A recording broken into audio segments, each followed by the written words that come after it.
These are my top 10 roller coasters at Carowinds 2024 edition. So, starting off the list, we have Vortex at Carowinds. Vortex, this is the only B&M stand-up coaster operating still. Patriot and Firebird have been turned floorlesses. So this was the third B&M ever, and it's very lackluster. It's very painful, but if you can learn how to ride it, it's really fun. Alright, now coming in at the number 9 spot, we have Flying Cobras, which is the Vacom Boomerang. There's not much to say about it. It's very kind of It's pretty painful, actually. The new restraints, the new Vacoma restraints help a whole lot, but with these new boomerangs with Jolly Rancher Remix, Flying Cobras, and I think there's Sea Serpent.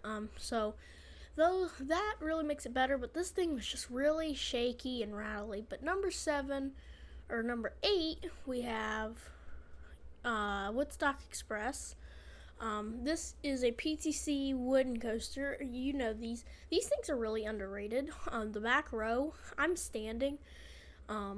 Like every time, because it's crazy ejector, because it's with the buzz bars, especially on this drop right here, not the first one, but that one. Like, I sit in the back row, it gets a little crazy, because it feels almost like it's not the double down on Jackrabbit, but it could be. Alright, number 7, we have Carolina Cyclone at in the boardwalk section of the park. It just got a repaint, so it's looking a whole lot better. It's one of the better arrows, one of the better arrow corkscrew looper, one of the better arrow loopers. Tennessee Tornado is definitely the best, but I mean corkscrew at Cedar Point, and there's a couple more that are just unbearable. But this one's okay.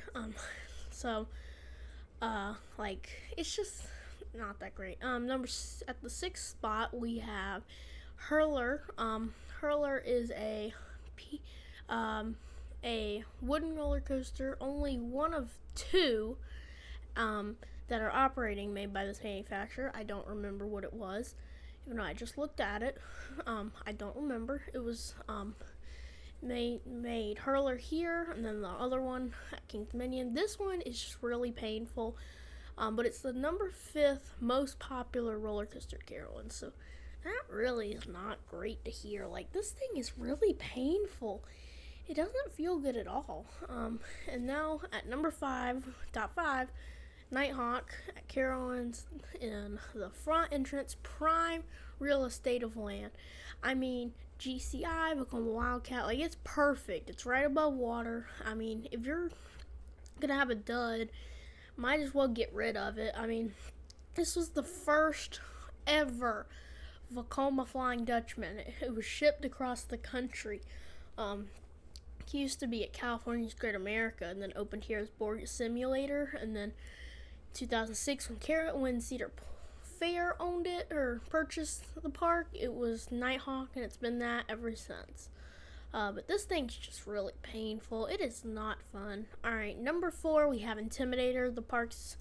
This was the first ever roller coaster to go over 200 feet in the southeast. It would open in 2010.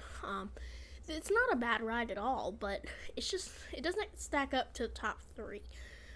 This roller coaster is the first, one of the first hypers, but 2007 to 2014 was when the hypers were really popular.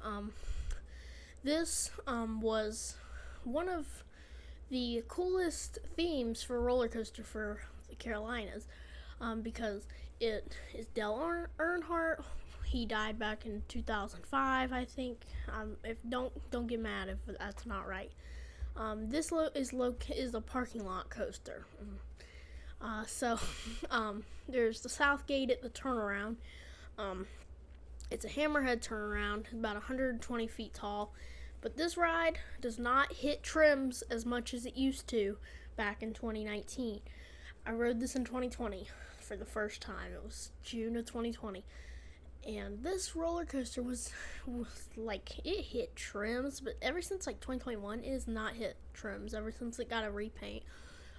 It's just it's kind of like the Helix is kind of lackluster. It's not that it was really bad, but it just felt like it shouldn't have been there in general. So that's one thing I wouldn't have done. I would have just not had a mid-course. But moving on to number 3, we have Copperhead Strike in the Blue Ridge Junction area. This is their Carowinds' newest roller coaster. In this POV, I can't really find any POV that's like brand new, because this is like, it wasn't even finished here. It looks a lot cooler now, but the launch is such weak, really weak. But it's mock, whatever. You get really good hang time right here on that loop. Ejector Hill is great. The corkscrew's really whippy all throughout. I have a review for Copperhead Strike. And then you get an airtime hill and into your second launch.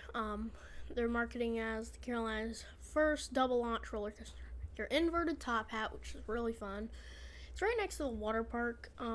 Go through overbang into a vertical loop. And you go into your Stangle dive. That is my favorite part of the ride. And then you go through snap, a couple turnarounds, and you hit your brakes. This is one of the funnest rides that I've ever done by Mach, my favorite Mach coaster. So I think this is really great. And number 2, we have Afterburn at Carowinds in the Crossroads section of the park. This is the first B&M to come to this park, the only B&M. You got vertical loop, Engelmann, 0G roll, Batwing, hill over the station, corkscrew, and a Helix. This Batwing is the second greatest Batwing. That thing, you whip through it so fast. It is so fun. You have a little hill down into corkscrew. That is one of the most whippy corkscrews. And you go into your brakes. And number 1, surprise, surprise, the one, the only Fury 325 in the Thrill Zone section of the park, which is also the worst section of the park. Not ride-wise, but just, it's not really that great. So, 325-foot lift hill, tallest roller coaster with the chain lift. And it also has the longest drop for B&M. This is B&M's best roller coaster, I think. 320-foot drop, 94, 95, 96 miles an hour. It's 95, but if you're riding this in the morning, it's probably going 91 or 92, but later it's probably exceeding 95 miles an hour. Down here is a bunch of maintenance area. Down there, you go into your turnaround, which is 192 feet tall. I wonder why it's not over 200. And then you go past your camera and in the overbank where the crack was. Then you go into your overbank over the pathway. You go through the treble cleft, or the turnaround, whatever you want to call it.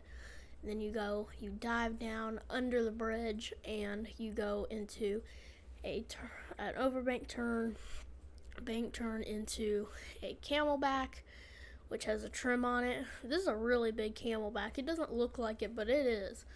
And you go through a Helix, and then you go through some turns or some airtime hills into the brakes. This is a really, really fun ride. This is definitely in my top 7. It's never left my top 10. So that's gonna do it for the top 10 roller coasters at Carowinds in Charlotte, North Carolina. I do have one thing to say. The locker policy for Fury and Copperhead.